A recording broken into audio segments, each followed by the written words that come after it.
head, look behind you, sort of thing. Because with a square baler, it's offset. It's not like this where you just drive over the windrow basically. So that kind of messed me up a little bit. So I'm trying to look behind and then drive straight. And with a tractor, with that particular tractor, driving straight was difficult. So oh man, it was a bit of a gong show for me, but it wasn't too bad. So what happened after that was I did a windrow, or I did the headlands, and then I stopped. And then it was still too wet at that time to bale the rest of it. So we stopped baling at that time, and then we started again later in the day when it was drier. And what happened is my girlfriend, she grew up on the farm, so she's, you know, she knows all about that stuff. So she hopped on the tractor and baled for like 4 or 5 hours. That it's pretty cool. I'm pretty proud of her to do stuff like that. Like I don't know many women. I don't know women who do that, but I probably know more than most people, now I think about it, because my girlfriend has 3 sisters, and all 3 of them grew up on the farm, obviously, and all 3 of them know how to use tractors and stuff like that, to varying degree, of course. Like the youngest, strangely enough, is actually the most active on the farm. So she's the one who actually has her own farm. So, all right, let's just do a little turn here. Oh, gotta watch out. I keep forgetting I can't run into trees in this map. I don't know why I would run into a tree in general, but I have the habit of doing that, apparently. Anyway, so my girlfriend picked out and did the rest of the field that I didn't do, basically. I was maybe slightly hurt the inside, but I'm like, well, she's way better at doing than I am, so I just, you know, said, okay, go ahead, you're better at than I am. But actually, I got to do all the tedding that day, so it wasn't so bad. It was fun. I've never done. I think that up until that day, I hadn't done much tedding in my life, but after that point, I can definitely say I have. So it was pretty cool, actually. I definitely enjoyed it. And that was my adventure doing hay. I guess it was hay. It's 2013 summer, I guess. All right. The other really nice thing about this tractor is I'm just gonna get this little bit here, just because it looks bad. That's what it pulls down to. So let's just see if we can just cut off a little bit of this. Alright, well, not as much as I wanted to, apparently. But, let's just move this guy. I'm not even sure. Would this tractor look alright there? Yeah, I guess it would look a bit better than the farm all. There we go. You can stay there for the time being. Alright. Let's go get that last little smidgen that we missed. And the cool thing about this this actually baler is you can actually go really fast. But the faster you go, the quicker it bungs up, is the word that comes to mind. So keep that in mind. But it is a really, really nice baler. If you want this baler, you can get it from FS UK. It's actually one of their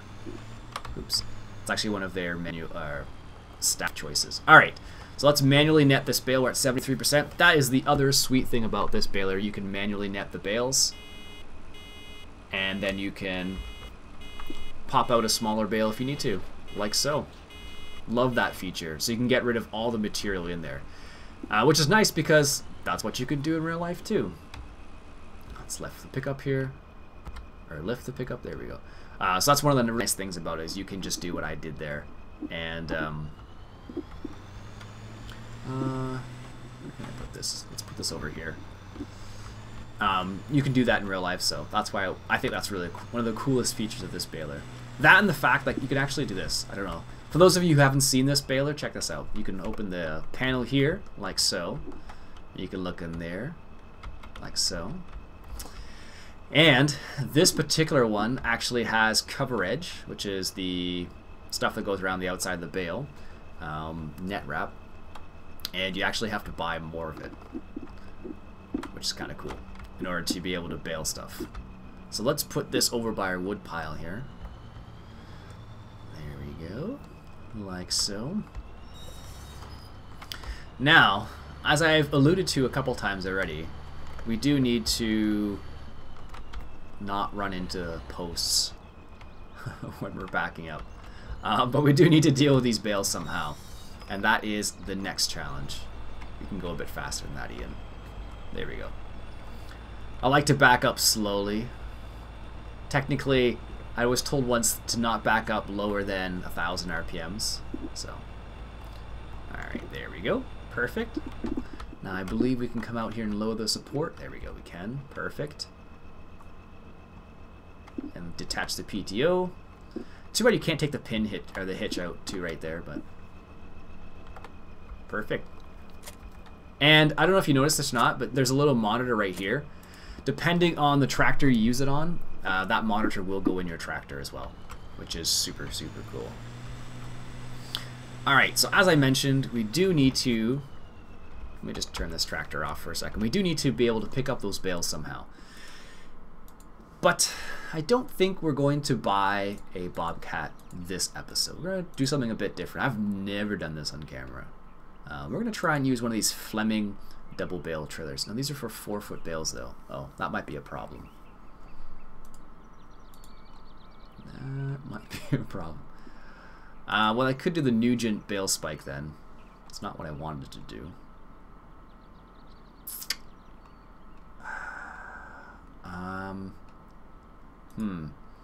That's only for 4-foot bales, and those bales back there are, I think it's 160, so they're not 4 feet. I guess I totally forgot about that. I didn't think they would be a specific size. Are they going to work? If I use this one, it'll be fine, but if I'm going to use this one, I might as well just use the Nugent bale spike. So this is this goes on the back of your tractor on your 3-point hitch.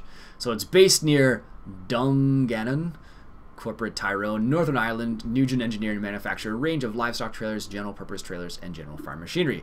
So, as we're in Ireland, I guess this works out well. Let's go ahead and buy that and have the shop deliver it for us. Thank you, sir. Now, luckily, we have a small field. We only have 7 bales to deal with. So this would normally take a lot longer with bigger fields on bigger maps I have played on. But in this situation, it actually doesn't. Can I put weight in the front here? No. Alright, so let's pick up this Nugent bale spike here. Alright. Now the other nice thing about this is the fact that with an open cab like this, it'll be easier to see the bales. So this is probably a little impractical, but it will get the job done. Let's try with a small bale first. So let's lower the bale spike. I don't know how this is going to work actually, and it's probably going to help if I line up properly as well. Let's just see. And I don't know if we're going to be able to lock the bale. That's the one thing that I don't know how it's going to work.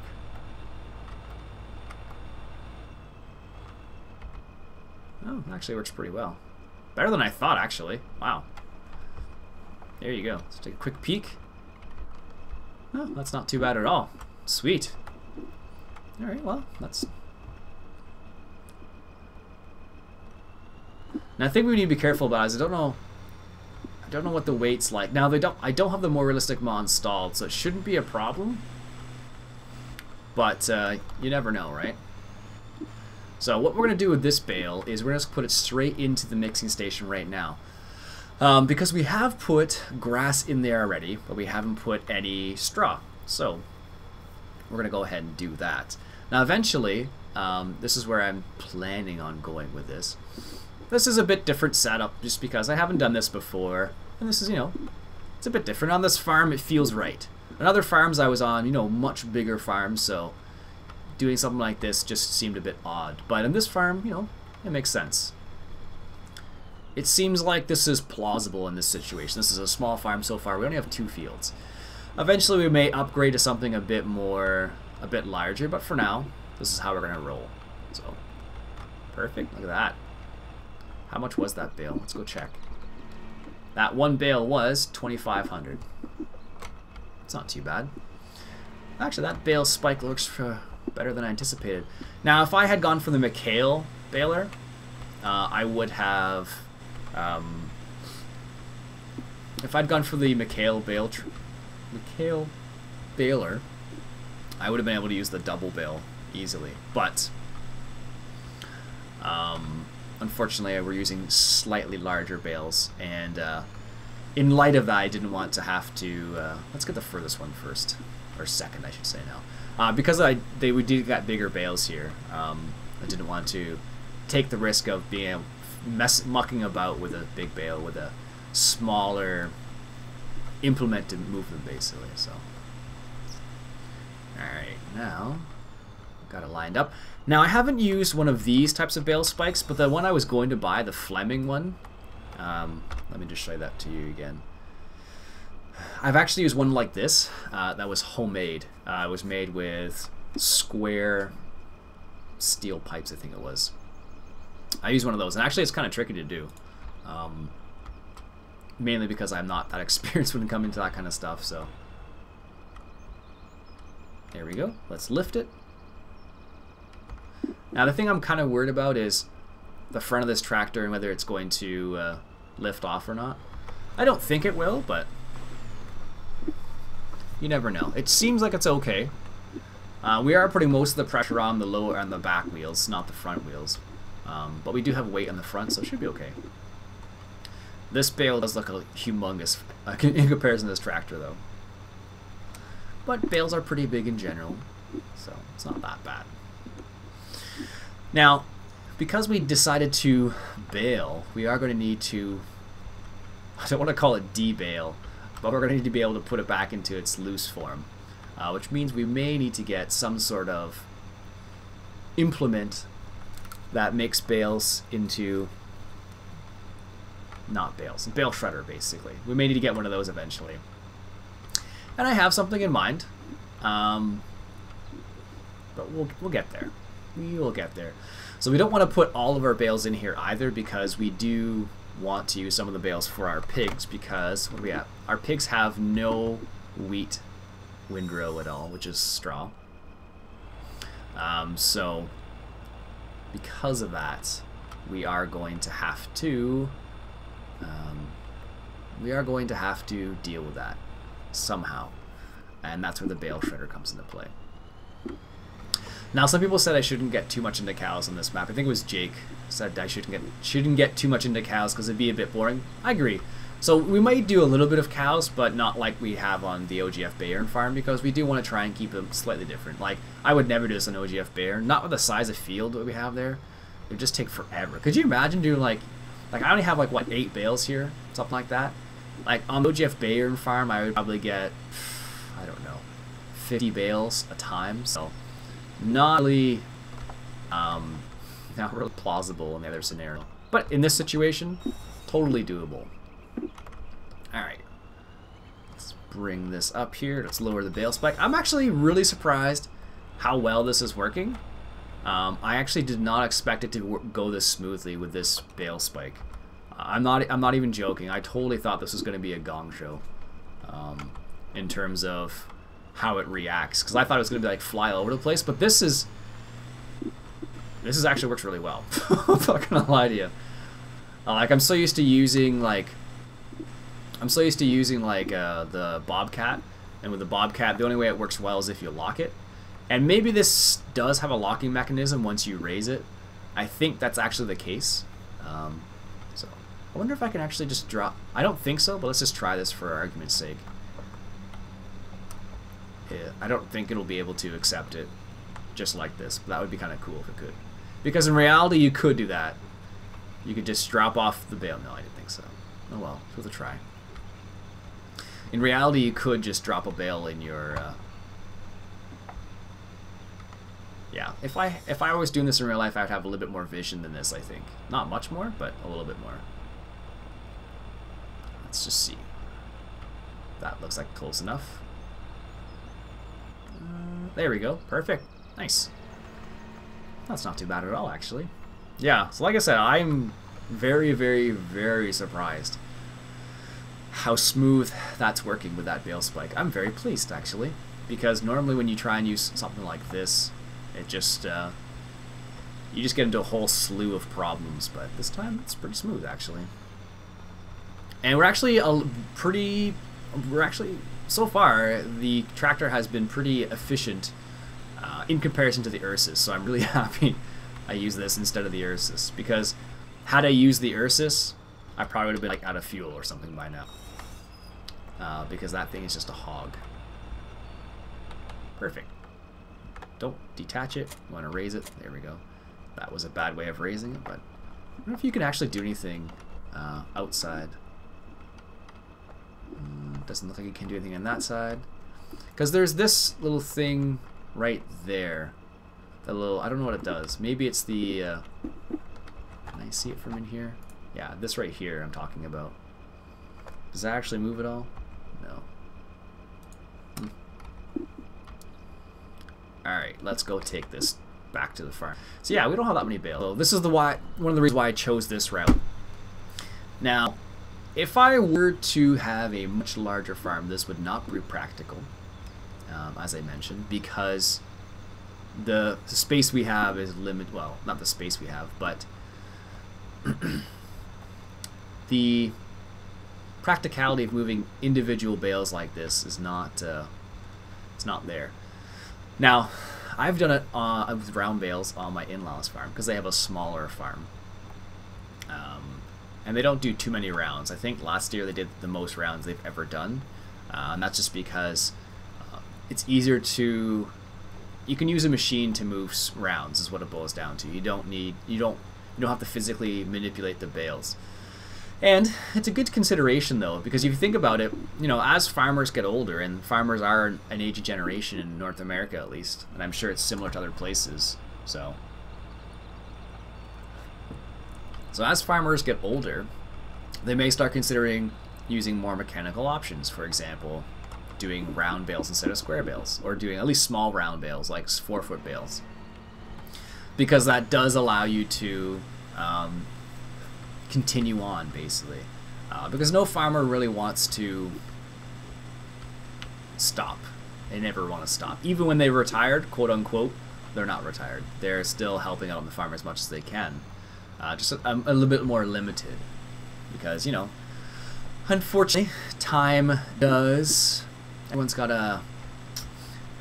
an expiry date.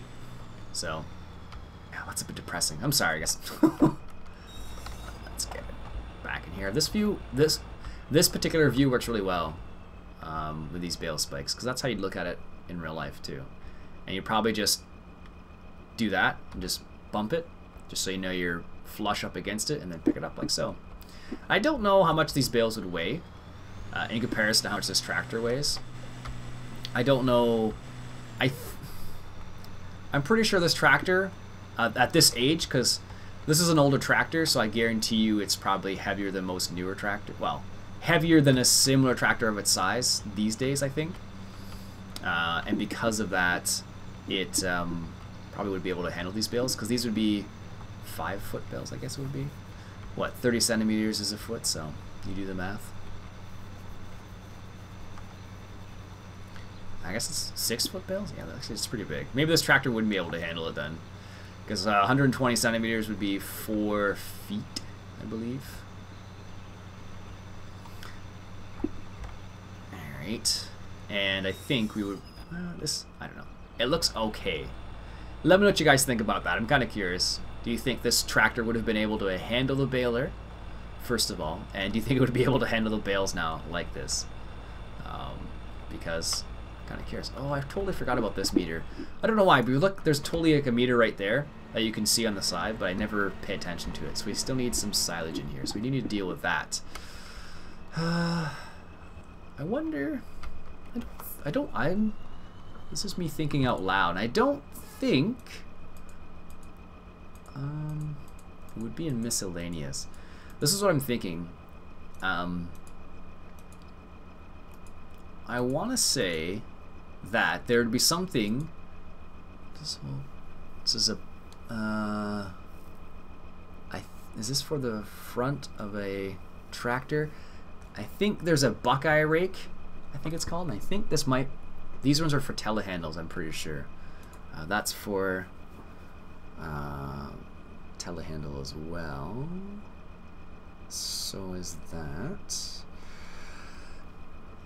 I'll have to look for it.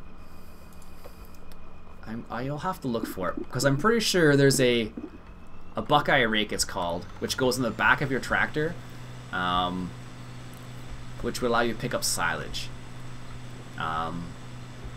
Yeah, I think I might do that actually. I might try and I think it's on FSUK. I'll try and do that, and I'll use that to move silage initially, just so I can fill up that mixing station a little bit.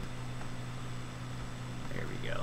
I actually ended up I checked the mod file for that Dazur there, and apparently it does accept silage. It just doesn't say for whatever reason, so I can just stick silage in there apparently. But I modded it anyways to accept silage and mixed rations as well. So I modded all 3 of them because there is 3 of them. That's just the smallest one. So, and I do like them. They're nice trailers actually. They just seem really large. That's what I don't like about them. But they do have flotation tires on them. So, all right, how many bales do I have left? 2. All right, so let's store these bales over here for the time being. Let's put it in our lean-to, I guess you might call it. I know Craft Farms. You should check out his channel, by the way. It's pretty cool. I know Craft Farms has a lean-to, I believe, on his farm. And I don't know how this is going to work for... Oh, it just drops it down. Interesting.